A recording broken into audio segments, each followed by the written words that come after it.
November 19 Nifty மற்றும் bank Nifty ஆகியவற்றுடைய எல்லை மதிப்புகளை காண இருக்கின்றோம்.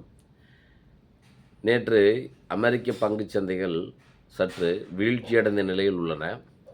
எனவே முதலீட்டாளர்களும் சிறு வியாபாரிகளும் மிக்க கவனமாக தங்கள் வியாபாரத்தை செய்து லாபத்தொகையை பெறுமாறு அன்போடு கேட்டுக்கொள்கின்றேன்.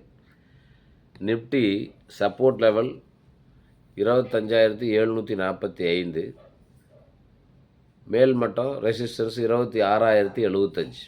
இந்த ரெண்டு இடைகளில் தான் 26,100 கட் பண்ணி மேலே போனால் தான் பையிங் ஆப்பர்ச்சுனிட்டி. அது வரலும் ரொம்ப கவனமாக மார்க்கெட்டை கையாள வேண்டும். பேங்க் நிஃப்டி பொறுத்தவரையிலும் சப்போர்ட்டு 58,525ங்க, ரெசிஸ்டன்ஸ் 59,275. இந்த இரு மதிப்புகளிடையே சந்தை உலக அதிக வாய்ப்புள்ளது.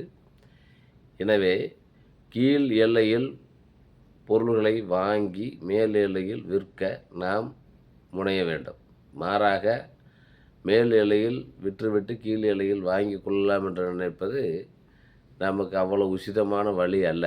எனவே முதலீட்டாளர்களும் சிறு வியாபாரிகளும் தங்கள் சொந்த கணக்கீட்டினை பயன்படுத்தி நிதி ஆலோசனை அறிவுரை பெற்று வியாபாரத்தில் ஈடுபடுமாறு அன்போடு கேட்டுக்கொள்கின்றேன்.